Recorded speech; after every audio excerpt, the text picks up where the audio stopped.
So, when you think of ancient Greek tragedy, what comes to mind? Probably dusty old books, right? Marble statues? Well, forget all that. Today we are cracking open one of the oldest and, I mean, most gripping psychological thrillers ever written, Sophocles' Oedipus Rex. You see, this isn't just some old play. It's a full-on cold case investigation. The detective is hunting for a killer, and the prime suspect? Well, it's himself. Okay, let's dive right in. Really, at the heart of this whole story is a really terrifying question. What if the answer you're looking for, the one you need to find, is the very thing that's going to destroy you? Think about that. What happens when chasing the truth doesn't lead to justice, but to your own complete and utter ruin? You got to keep that question in your head as we unravel this mystery because, believe me, for our hero, Oedipus, ignorance would have been so much better. All right, so where does our story start? It begins in a city called Thebes. And let me tell you, Thebes is on its knees. We're jumping right into a massive crisis where the clock is ticking and the stakes, well, they couldn't possibly be higher. The situation is just dire. I mean, people are dying, the crops are failing, the whole city of Thebes is in total chaos. And to make things worse, the gods have basically given them an ultimatum. This whole murder investigation, it's now a matter of public survival. Seriously, the health of the entire city rests on solving this one single crime. You know, this is the perfect setup for what we call a Sophoclean tragedy. You've got this great hero, right? He's totally at the top of his game, a real champion, and he's about to have a spectacular fall. But here's the thing, it's not just bad luck, no way. The hero's downfall is always tied to some personal, fatal flaw. And in this case, that flaw is something called hubris, which is basically a super dangerous level of excessive pride. So, this horrifying prophecy, it's been haunting Oedipus for his entire life. I mean, can you imagine? So, in this desperate attempt to avoid it, he literally runs away from his home city of Corinth. He genuinely believes he can outsmart fate. So when our story kicks off, he thinks he's safe. He's totally convinced he's successfully dodged this absolutely terrible destiny. And that brings us to our guy, our protagonist. And let me be clear, Oedipus is not some passive victim just waiting around for something bad to happen. Oh no, he is the hero, the man of action. He's the lead detective on this case.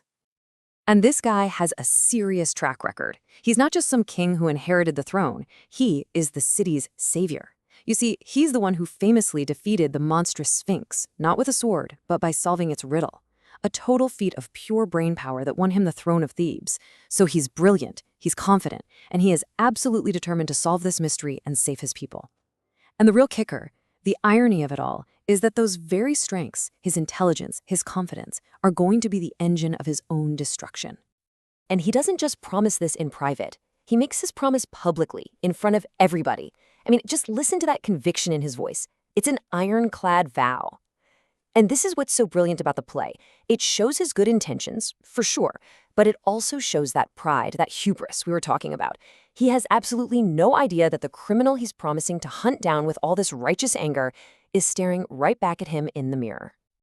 So, the investigation kicks off, and true to form, Oedipus dives right in, just like any good detective would. He starts gathering evidence, following leads, and interrogating witnesses.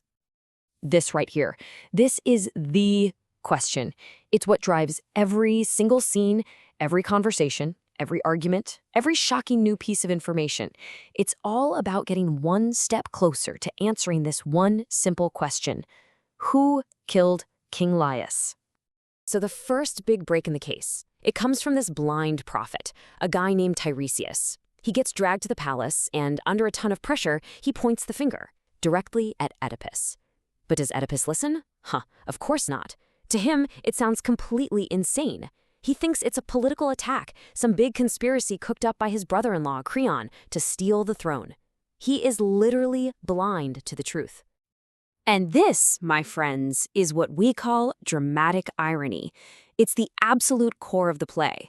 While Oedipus is over here, totally blinded by his own pride, coming up with these theories about a political conspiracy, we, the audience, can see the horrifying truth slowly coming into focus.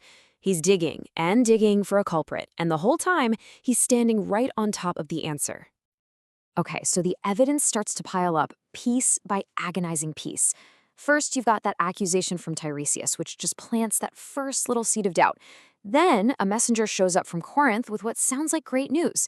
He says Oedipus's father is dead from old age, so phew, the prophecy can't be true. But in the middle of all this relief, the messenger casually drops a bombshell.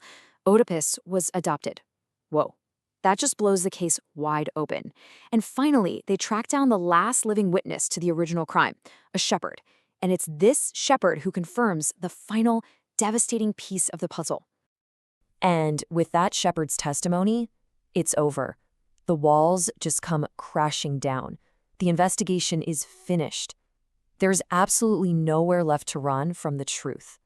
The prophecy, the one he ran from his entire life, it came true. In every single horrifying detail.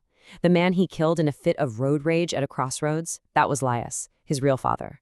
And the woman he married, the queen he loves, the mother of his own children, that's his mother, Jocasta. The fallout is just immediate and catastrophic. Jocasta, his mother and his wife, figures it out just moments before he does, and she hangs herself. Oedipus, in just this state of pure agony, finds her, and he takes the pins from her dress and he gouges out his own eyes. He screams that he's no longer worthy to see the light of day. So the man who was blind to the truth is now, in the end, literally blind. So, this brings us to the big question, right? Why are we still talking about a play that's nearly 2,500 years old? Well, it's because the whole detective story, that's just the vehicle. The real power of Oedipus Rex is in its themes, which are just as timeless and universal today as they were back then. I mean, this story really forces us to grapple with some of the biggest questions there are. Like, can we escape our destiny? Is our life already planned out? Or do our choices actually matter? Think about it.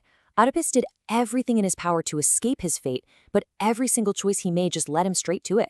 It's just this incredible exploration of pride and truth and knowledge, and that terrifying idea that sometimes the search for who we are can actually lead to our own destruction. And that leaves us with one last, really haunting question. Oedipus could have stopped looking for answers at any point. His wife, Jocasta, she even begged him to stop. But he had to know the truth, no matter what it cost him. So what would you do? Is it better to live in blissful ignorance or to face a devastating truth? Is the comfort of a lie worth more than the pain of knowing?